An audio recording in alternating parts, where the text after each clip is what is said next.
Welcome into a brand new Jock Market Power Hour for this week's Tour Championship. I'm Rick Gaiman, that right there. Joe Idoni. Joe, wow, we've made it. We've made it till the end of the season, and we've been rewarded with the most unique cash market of the year. Yeah, the most unique. I made a little tweet earlier today. I can get into it later about what I think might be the most profitable in terms of last year market of the year. I'm excited. 29 guys, season finale, tour championship. News in golf was rampant through the airwaves today. So excited to talk about all that stuff with you over the next hour here. Has your head stopped spinning yet from not only a Jay Monahan presser earlier today, but Tiger and Rory just dropping a new league on us real quick?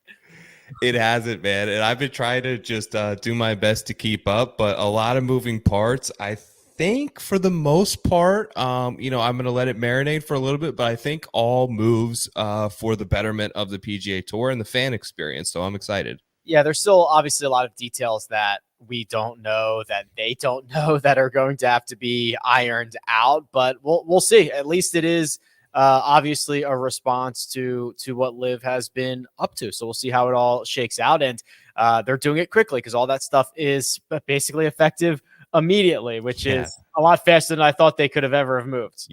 That was the surprise. Yeah, like we talked before, it's like the fire that was slowly sort of building. It's like they took a can of gasoline and just poured it on it. So everything from that's happened over the last 3 months has accelerated the timeline on, I think, all of their ultimate goals, which hopefully doesn't screw anything up and works out correctly. But I think it was like it felt like it was always they sort of undermined the approach that Liv had to sort of throw a punch at them and didn't really play a whole lot of defense. And this was really their first big opportunity to kind of strike back as the dominant, tour. Yeah, certainly did. And obviously we'll see how the rest of that continues to shake out tonight.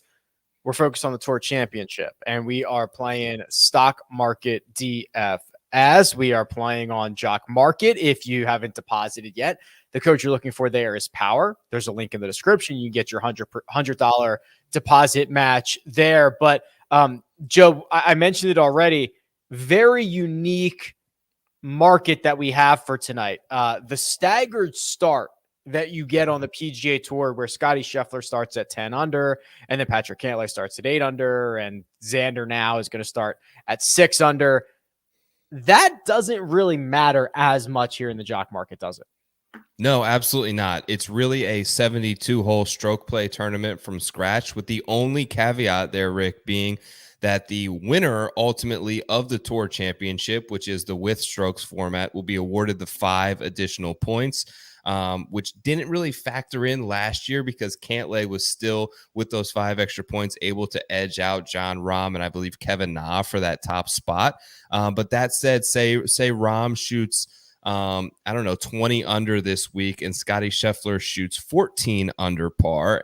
Those are the finishing scores. Rahm will still take that first place nod and that first place payout, because even with the 5 bonus points awarded to Scotty, Rahm will still be the top point earner for the week. So it's a little bit of a nuanced situation, but I think for the most part, you treat it as a 72-hole stroke play tournament, and you just give a nod to those guys starting at the top because they have a good chance to finish with that extra 5 points.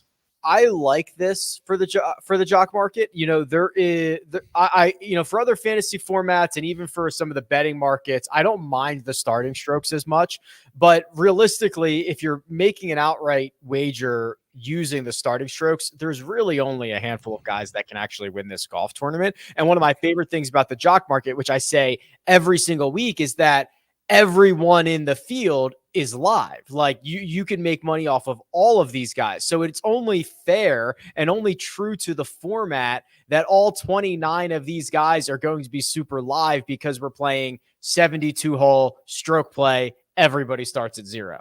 You mentioned it. It's why we like Jock Market so much, is every player in the field has a price and has a position in where they can return you a profit or a negative. And it's just battling that expectation point. That's the same this week. A smaller field makes it a little bit easier to kind of hone in on some guys that you like. Maybe not as many options out there to sort of trade throughout the next 45 minutes of IPO, but certainly is proven to be one of the more lucrative markets over the first couple of years.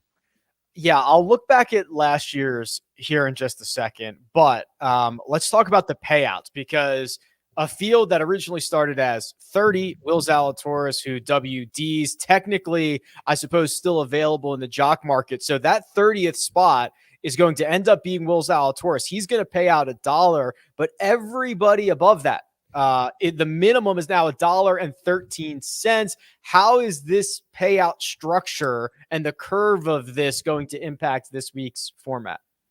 Yeah, it's similar, I believe, to what they do on like a single game NFL slate, like a Monday Night Football slate, because there's rightfully around 30 guys.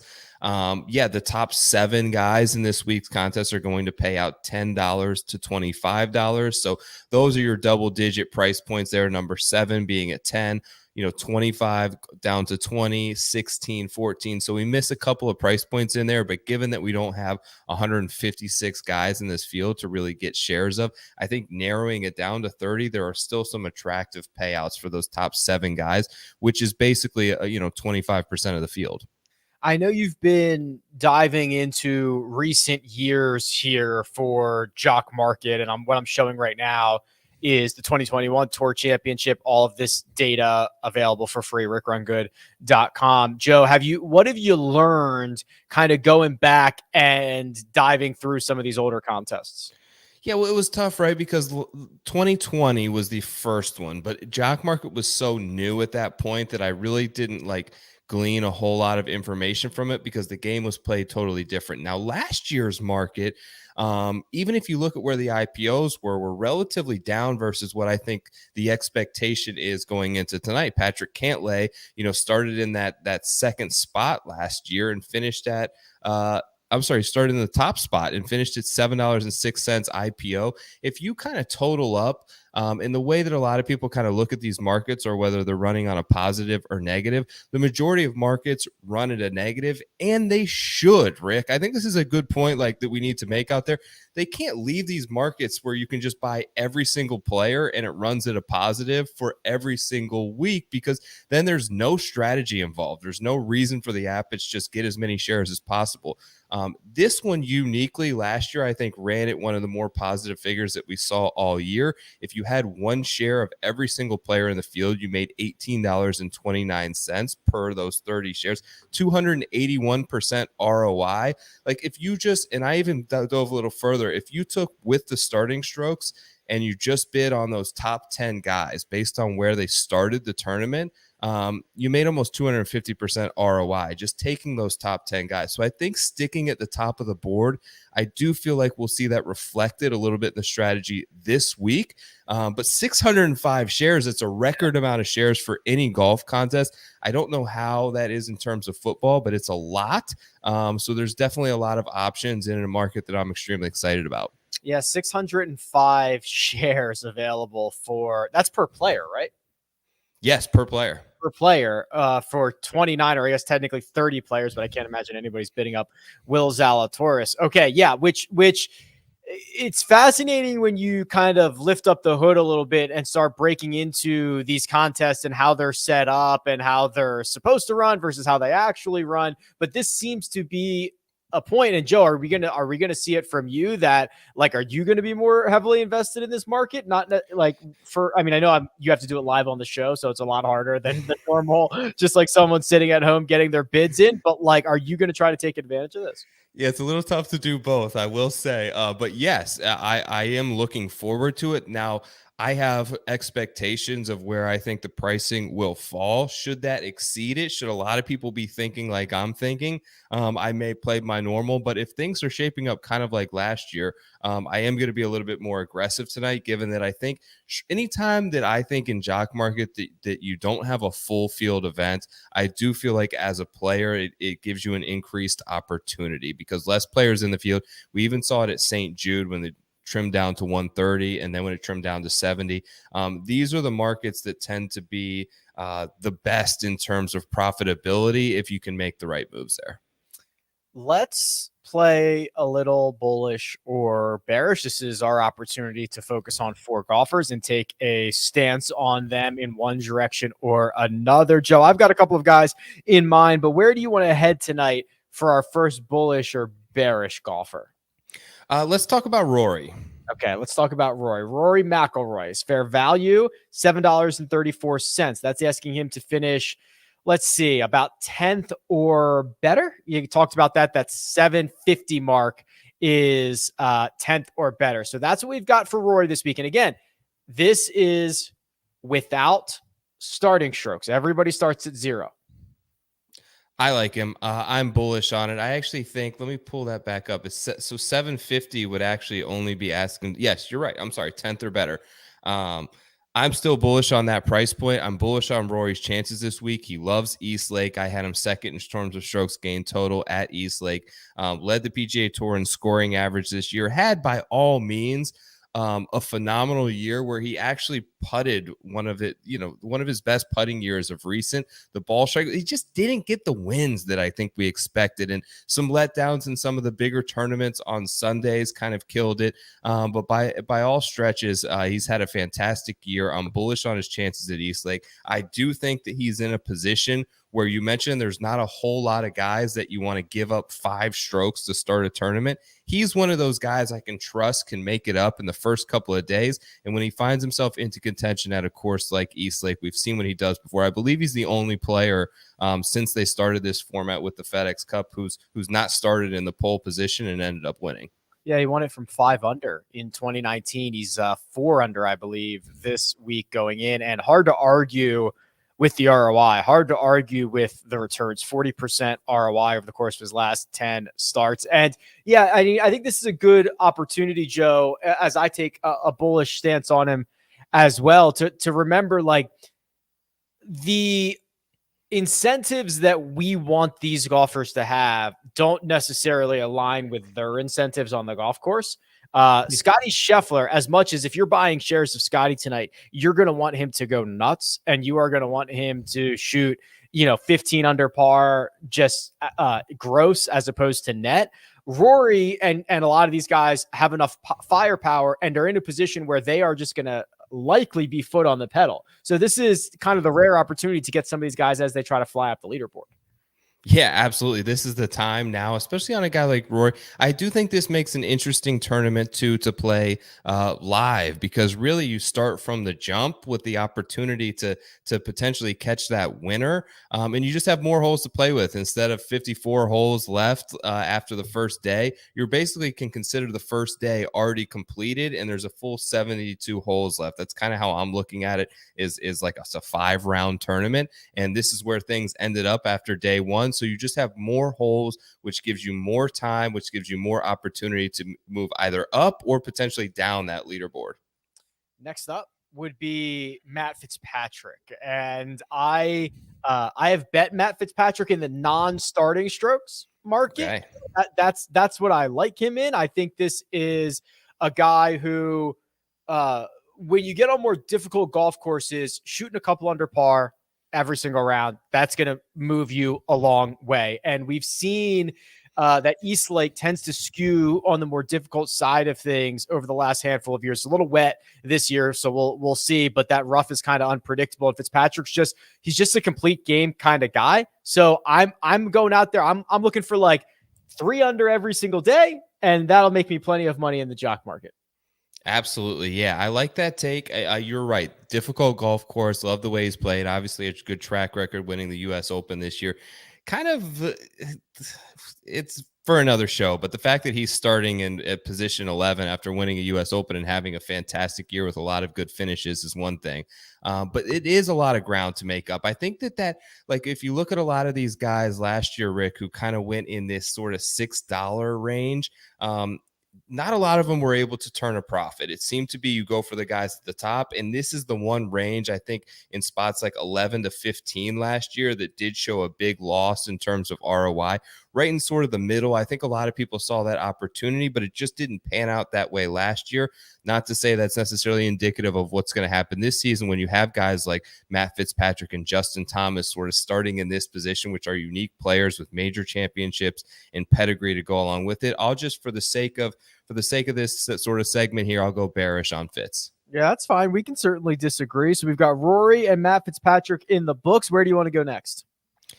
Let's see here. Let's talk about how about I'm gonna go all the way down because I love Sahith. Can we talk Sahith? Yeah, I've got him at $5.89 in terms of fair value. That's 13th or better, which again, it's a 29 person field. So readjust your brain for a second. You're only asking him to finish basically in the top third of the field. So I'm assuming you're taking a bullish stance here.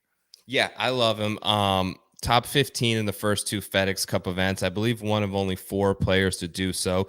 The confidence, honestly, Rick, that I think he gained by clutching up on 16 and 17 last week was huge for him because he's had a couple moments late on Sundays this season, in which case things didn't go his way. So to see it go his way, to get that monkey off of his shoulders, to get into the Tour Championship as a rookie, to get himself into the Masters next year, to now get himself into the Tournament of Champions, like he opened so many doors in terms of potential and what he's going to have on the table for him in the future. I almost feel like he's kind of free rolling this week. And I know that he's not going to win, right? So the 5 points is out the door. But if he's starting, if everyone else is starting at 72 holes, I love his ability to make birdies. He led the PGA Tour in birdies made this season with over 400 of them.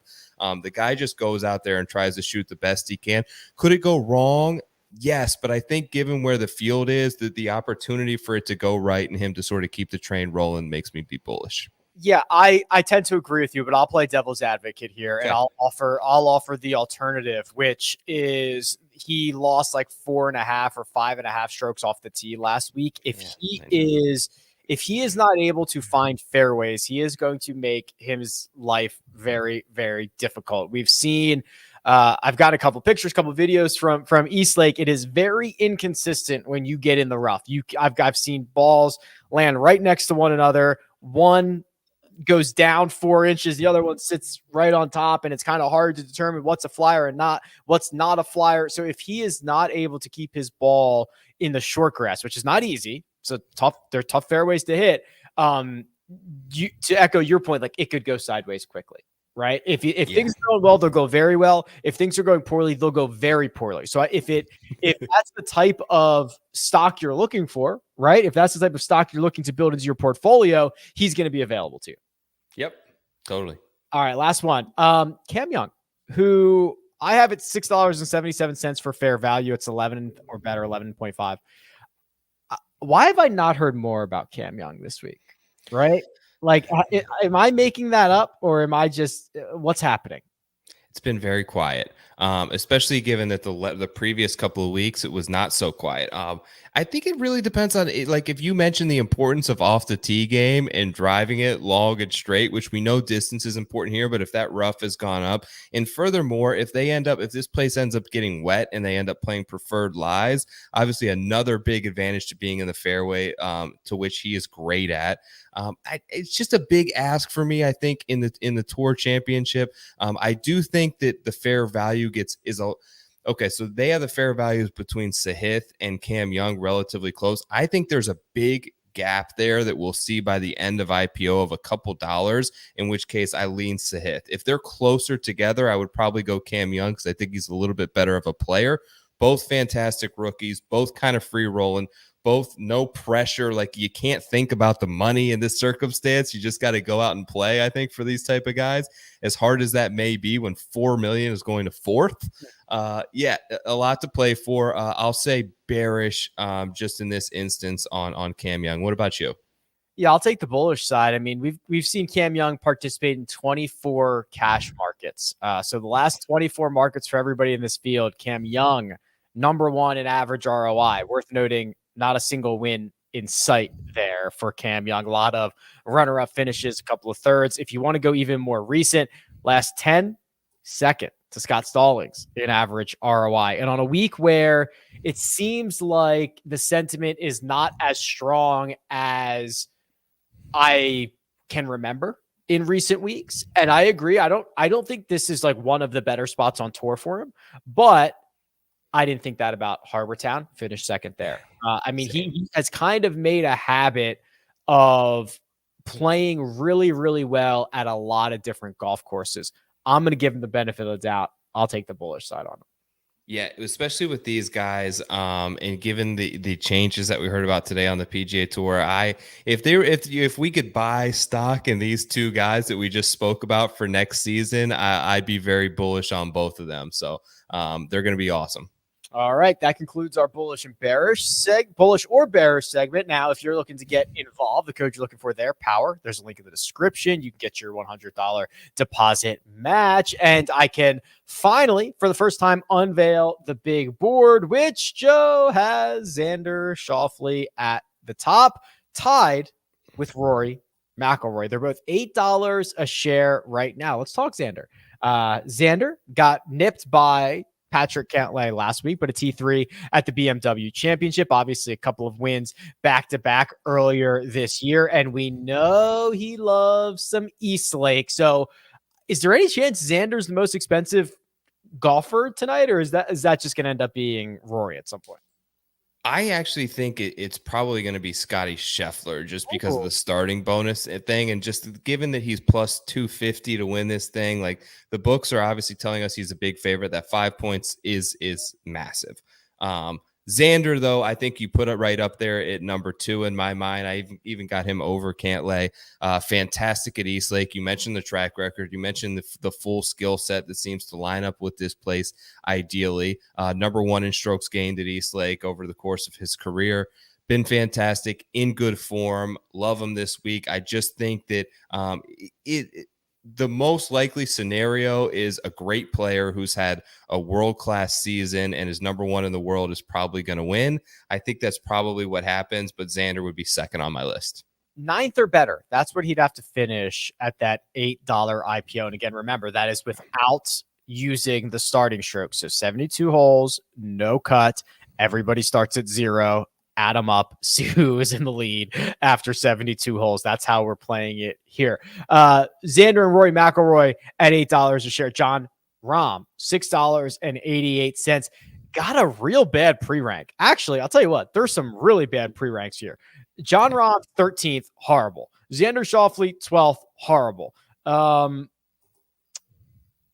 mean, Aaron Wise again. Who did we decide that Aaron Wise's mom makes these rankings? Like, right? He's just always outrageously pre-ranked, but that's a consideration you have to make this week. Does that combine that with the fact that John Rahm 688 probably hasn't had the year that he wanted, but he's played well recently? Like, where do we stand on JR here?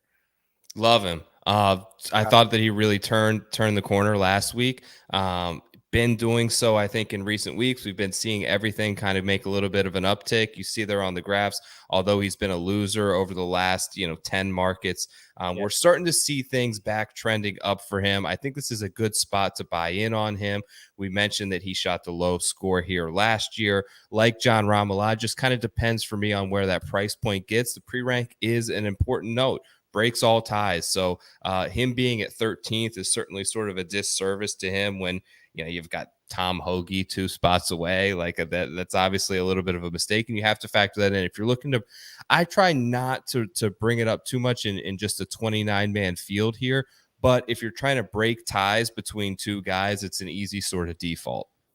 Yeah, especially because you could get, like 2 guys that tie for 6th in a 29-person field. Like, that's not that crazy. Or 3 guys, and that could be a $2 or $3 swing because he's getting a really bad pre-rank. So yeah, it's hard to kind of wrap your head around and think about in this moment, but we might get there Sunday night and be like, oh my God, like that really can't fight him.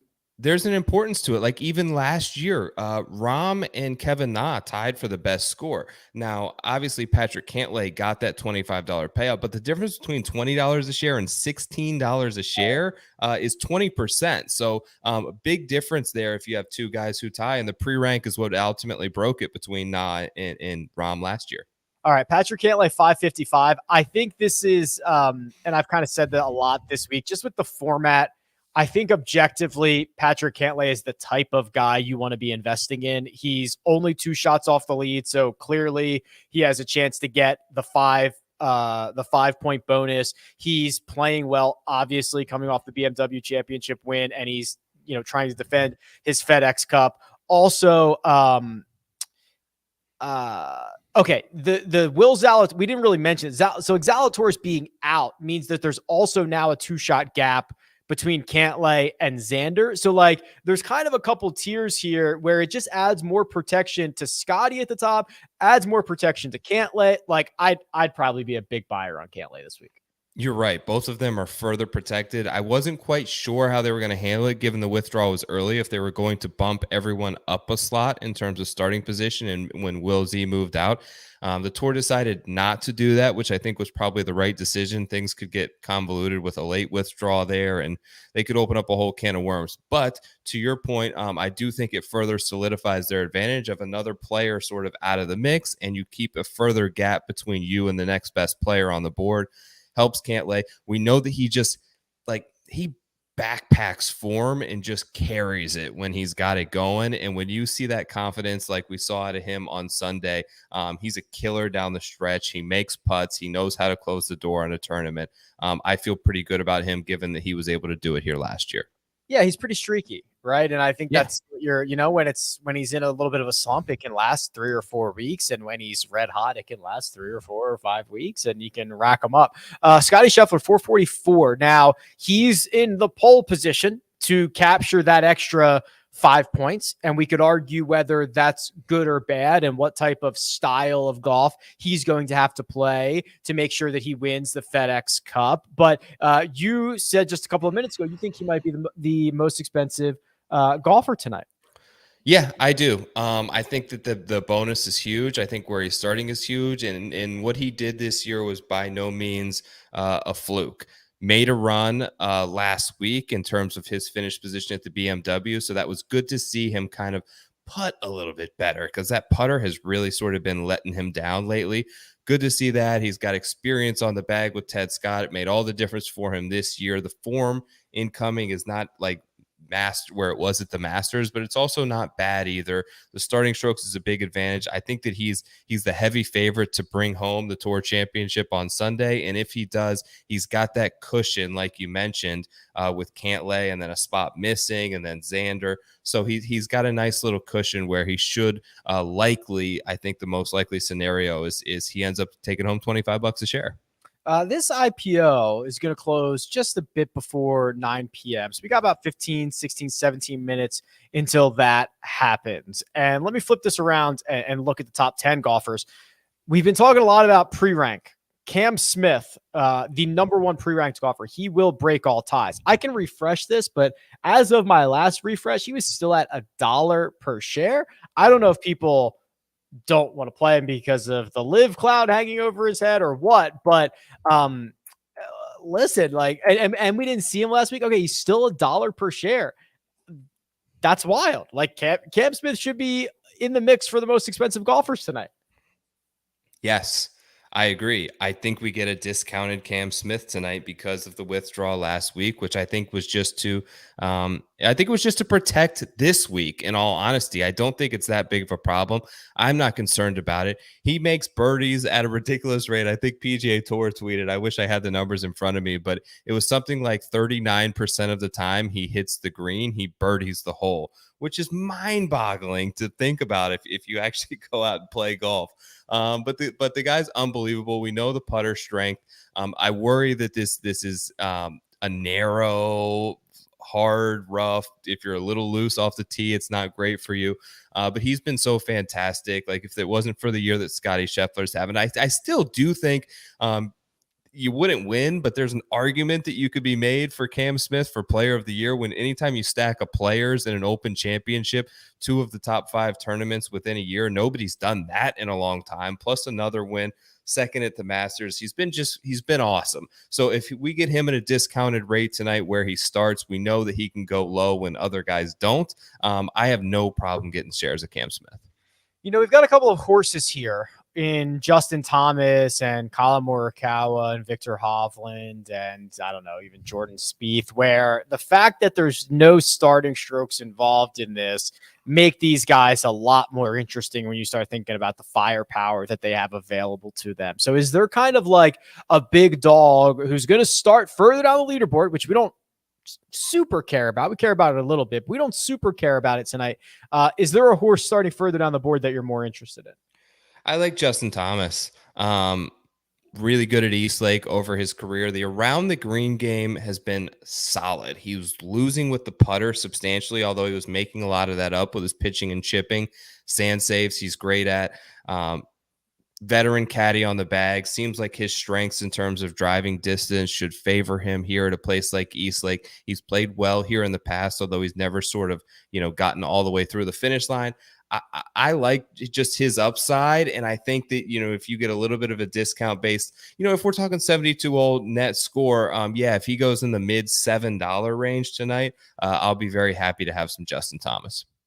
He's always lurking. And when you don't have exposure to Justin Thomas, you never really feel comfortable about it because it's always like, oh God, is he going to burn me this time or when's it going to happen? Looking at kind of the rest of the board and how this is shaping up, then you have kind of these middle tier options, Joe, who you mentioned, that the middle portion of the board might not historically have been great, but you could throw a Joaquin Neiman and Max Homa into that category. Maybe even, I don't know, like a Corey Connors, depending on what his price is for tonight. So is there a guy that we'd most prefer to come out of the middle as opposed to just avoiding it completely? I do like Victor, who I think kind of sits around that middle. I like Max Homa as well, although he hasn't had a couple good finishes. I think this course sets up really well for him. Reminds me a lot of Quail Hollow. Reminds me a little bit of the other TPC course where he won the Wells Fargo this year. We know he can win big time events what he did at Riv. I kind of like Max Homa a lot this week, but yeah, the middle range weirdly last year was not profitable, and that's usually a very good range to sort of be in. And then, but really, you've got like finding a couple of guys down the board who I don't think like we're talking they're starting at even par, but if we're going 72 hole stroke play. Like we saw Kevin Na do it last year. There's guys playing great. Like Scott Stallings kind of reminds me of someone like he could do something like Kevin Na. Sepp Straka. Like these guys almost won a 72-hole stroke play tournament against all these guys the previous 2 weeks. Sepp Straka got it all the way to a playoff. Very easily could have won and ruined the St. Jude. Stallings could have easily made a putt on 18. They almost did it in a bigger field. So I don't think we should totally write them off because they're probably not going to get that 5-point bonus. It doesn't mean they can't go out here and keep some good form going and shoot like a 72-hole score that ends, being up in the top 5. Right. That's really the thing is they're seemingly going to come in at a price that they don't need to win. And we don't care about that 5 points because if they can move themselves into the top 10 of the leaderboard, which as you discussed, they've done much better than that as of late. I mean, Scott Stallings has gone second miscut, 13th, 10th, 4th, 8th in basically full field events. Yeah. Which is absolutely nuts. And then, as you mentioned just last week in Wilmington, he gets any one of those putts to drop late. And maybe we're talking about him being our BMW champion instead of Patrick Cantlay. So I'm interested in Stallings. Brian Harman, we've seen him like just get hot at times, right? He's kind of like a high ceiling golfer. You can kind of find the type of investment that you're looking for down here. And if you want that high risk, high reward, like Sepp Straka, you mentioned it, like last 2 have been great. Last 8 have been horrible, but hey, you just need one.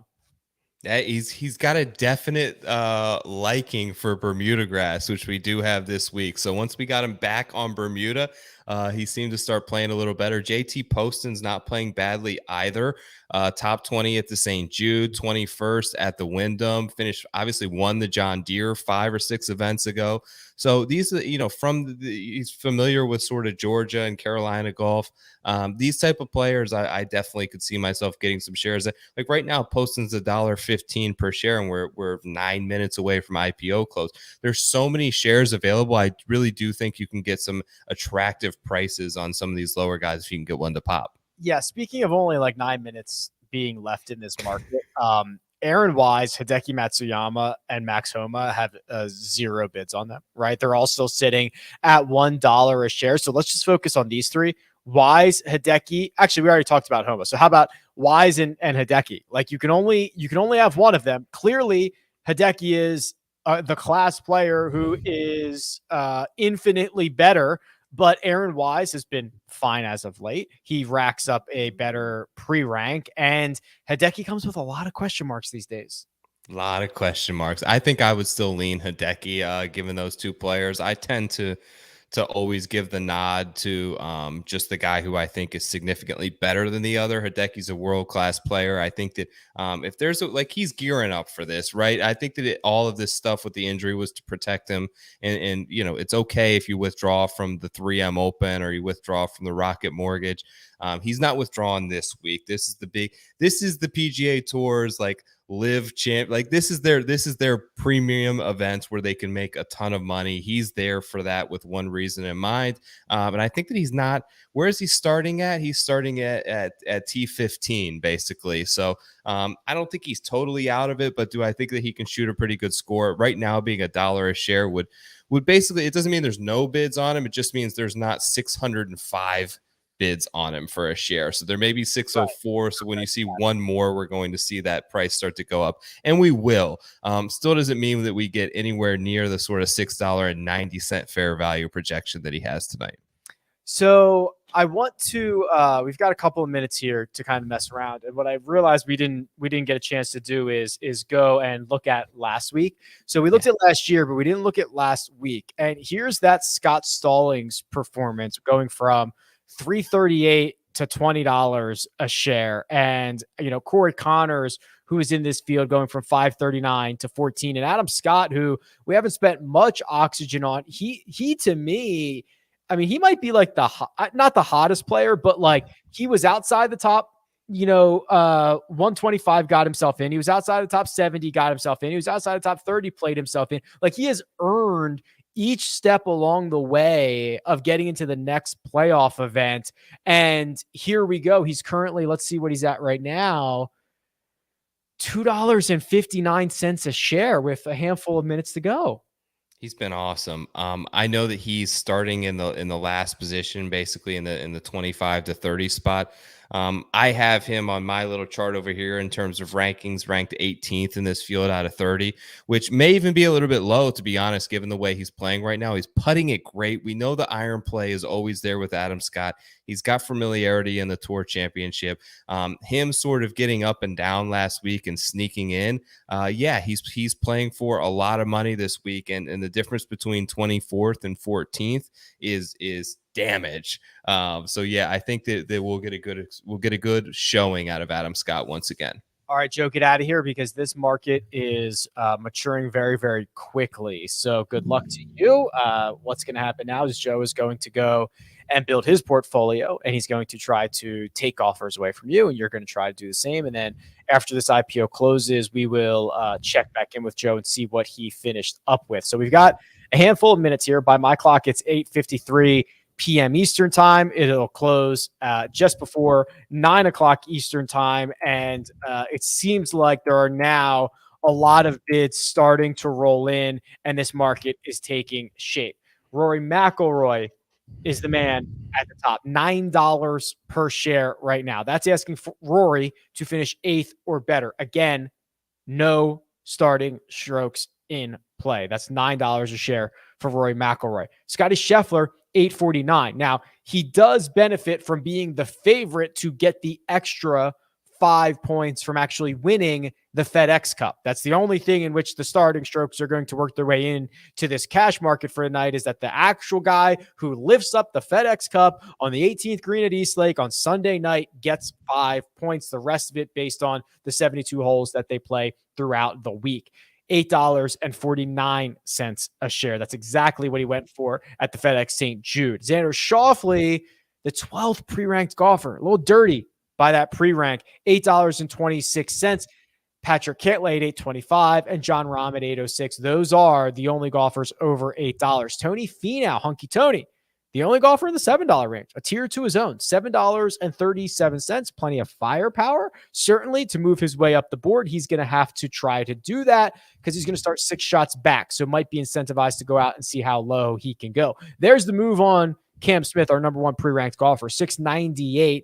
He is currently still below his fair value by about 75 cents, with Matt Fitzpatrick right in tow and Justin Thomas right behind. Let me try to refresh the big board here because I have a feeling it's changing quite quickly. 8:55 p.m. Eastern time. So we got a couple minutes here until this thing closes. Rory McIlroy still going 1 cent higher than that, 901. Scotty Scheffler and Xander Schauffele, 852 and 850 respectively. And okay, now here we go. Justin Thomas just moved up into the $7 tier. So JT, $7.45. That's past his fair value for tonight. It's asking him to finish about 10th or better for a guy who loves East Lake, who just needs to get that putter going, who is the scariest guy in the world to fade. Now $7.45 a share. Matt Fitzpatrick, that's my guy. That's my non-starting strokes guy. $6.88, just eclipsed his fair value. I hate the pre-rank that he got. 22 in a 30-man field for the U.S. Open champ. What are we doing here? $6.88. Sung J M, $6.80, a much more favorable pre-rank. That's fifth. If you're looking for guys who are going to break ties, obviously exclude Will Zalatoris from the conversation. The cheapest top 10 golfer that you can get right now, Aaron Wise. He's actually going to go out by himself on Thursday. He's going to be the lone man. Maybe he'll set a new speed record. Maybe it'll let him play a little more freely. Who knows? But Aaron Wise going out as a single on Thursday morning, $5 a share. Let me refresh this big board and see what we can find. 8:57 p.m. Eastern time. That's what time it is. We've got a couple of minutes here until this thing is over, and it seems like Rory McIlroy is not going to stop until it's over. 9:28. Let's zoom down to the bottom of the leaderboard here. Billy Horschel, who we've seen lose in 3 straight markets and in 5 of 6, is $5.37 a share. Scott Stallings, who's been basically doing nothing but winning in his last 6 or 8 starts, $4.90. That's $1.30 below his pre-rank. So $4.90 pre-rank or a $4.90 price is 15th or better in a 29-person field when Scott Stallings has beaten a lot more golfers in a lot bigger fields as of late. KH Lee, $4.88. Had himself a very good BMW championship, had himself a very good FedEx St. Jude championship. 2 big wins there for his backers, currently $488. Bottom of the board, as expected, Tom Hoagie, $388, the only golfer sub $4. Sepp Straka, $415. JT Poston, $421. JT Poston's another guy. JT Poston was Scott Stallings before Scott Stallings was Scott Stallings. When he had that great little 8 tournament run, get hot, find a win in there. Stallings didn't do that. So we're rocking and rolling. 8:58. Guess who's on top? Yeah, you know it. It's Rory McIlroy. $9.50. Now, at that price, you're asking Rory to finish 7th or better. 7th is $10 a share.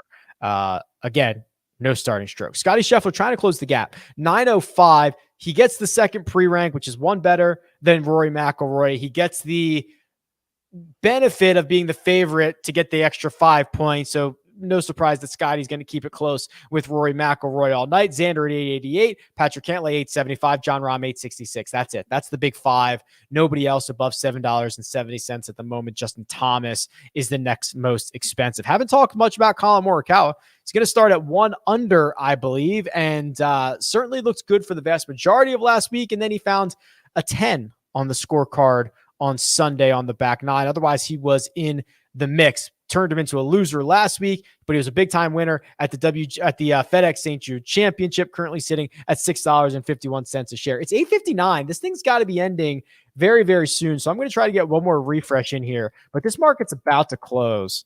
And wow, look at this. A late run on Scotty Scheffler. The number 1 golfer in the world is now the number 1 golfer in the cash market. $9.91 a share. Rory McIlroy, $9.75. Patrick Cantlay, $9.30. All the bids we've been waiting for all night just came in the last 10 seconds. So we've got 4 golfers over $9. John Rahm sits by himself at $8.75, and everybody else $7.81 or below. I'm going to try to refresh again because I think we might be getting. We closed? Did it shut down? I don't know. It's not letting me. Yeah, I think we're closed. Yes. Okay. Wow. Yeah, I think we are too because my big board is thinking. Whew. That was I will see how it ends, but a run at the top in the last 10 seconds. Dude, I think just given that there was like 29 guys, players were closing price gaps quickly. Like people that I had in my orders where I had like a comfortable dollar cushion on was just evaporated in a matter of seconds. I'm sure you guys noticed that too. I'm still waiting for them to sort of come over to see how many of them I lost out on and how many of them I got. All right. Well, while we're waiting on that, I can tell you Scotty Scheffler did get to $10 a share. So Scotty Scheffler, the most expensive, $10 with Rory McIlroy at $9.75. Do you have Yes, I have it. Okay. So Joe, who had Patrick Cantlay last week, right? I had Patrick Cantlay until the very, very end, Rick. I think I had, what did he end? I think I had 9:15. Is that what he closed at? Or Oh, I was talking about at the BMW Championship. Oh, yes. Last Yes. Yeah, Yes. Sorry. Okay, so last week. Yeah, who do you got this week? Scotty, $10. There you go. Was willing to pay 10 for him. Got it. I lost out on Cantlay. I lost out on Xander late, but I did get Matt Fitzpatrick at $7.10 per share. In the $5 range, I got Max Homa, Billy Horschel, and Adam Scott. And then in the $4 range, I went with the crop that's just coming in hot, man. Stalling, Straka, Poston. Those are my guys. I wish I would have been able to still maintain some of Cantlay and Xander because I feel like they're in advantageous spots as well. But happy that I was able to secure some Scotty shares. I think he's getting that 25. Isn't it crazy that you have 25% of the field in your portfolio? I know. I was just looking at that. Yeah, actually. Yeah, so I've got 8. Yeah, a little more than 25. More. Yeah. Scotty Scheffler, Matt Fitzpatrick, Max Homa, Billy Horschel, Scott Stallings, Sepp Straka, JT Poston, Adam Scott. I don't know if I said Adam Scott, but yeah, there you go. 8 golfers for Joe and his portfolio. Brent shares Poston and Straka with you. He also got shares of Brian Harmon, and he also got snaked on 10 open orders. Ooh. Yeah. That's tough when that happens. That is tough. You were right, Scotty. Most expensive golfer in the market, $10 a share. Rory, $9.75. So yeah, you nailed it. That incentive for the extra 5 points seemed to make a big difference. Yeah, I actually had Cantlay rated a little bit higher than Rory, so I had Rory number 3. But yeah, I can totally get it. I mean, he's been awesome. He loves Eastlake. He can erase he can like. If there's holes that are playing tough out there, Rory can make them look easy and make them look he's out there playing an executive course. So if anyone can erase a deficit on a very tough and difficult golf course and test, he can do it as well as anybody. Cantlay $9.30, Xander $9.07. Those are the 4 over $9. Austin, this is not a typo because I know Austin does this. 200. This sounds like 200 shares of Scotty and 200 shares of Patrick Cantlay. So that's the big investment at the top of the board that you were looking forward to. Austin got there. That was those gaps that I was talking about closing because I had like $1 gap on Scotty when I was in at 10 and it all of a sudden went to 10. I thought I was going to lose it. I had a big gap on Cantlay, I think at 9.25. So it appears Austin was able to get me there. Cam Smith, 781, JT, 777, Tony Finau, 766. No real surprises. Actually, hold on. I'm thinking about this. I got to readjust my brain for no starting strokes. So Sungjae got a lot of respect, but he's the 5 pre-rank and landed right on his fair value. So I guess that's fine. He's been awesome, but it's always a little bit bizarre. Like, what are Colin Morikawa's non-starting stroke odds compared to Sungjae Im's non-starting stroke odds? I'll look it up, but that feels a little bit different to me. Yeah, I think Colin. I don't want to say Sungjae was like 22-1. Colin was probably like 25, but yeah, to see almost $1 gap there feels like a lot. There definitely people were high on Sungjae. Putting him above Matt Fitzpatrick, I think was surprising to me in and of itself. Yeah, so I see Sungjae at 20-1, Morikawa 22. So Fitzpatrick 16-1 without. So that seems like now again in our world here, the 5th and the 22nd pre-rank is a big difference, but that there might be a little bit of value here on Matty Fitzpatty. Let's see what else we've got. Hideki 515. I mean, we talk about it every week, but man, like I guess he's lost 6 out of 7. I don't know. I don't know what to do with this guy, and I would never buy shares of him. But I think it's just an interesting subplot to keep an eye on. Always seems to feel low on Hideki. Yeah, it's crazy. Okay, well, here's what's going to happen. Joe and I are going to remind you that this has only just begun, and now we're in the live market, and you can buy more shares, you can sell shares, you can short shares. With a no cut event and only 29 golfers, as we've seen in other years, Joe. Lots of fluctuation on the board, especially because remember, we're going to have to be following the shadow leaderboard, not the FedEx Cup leaderboard. So there's a lot of play left in this thing.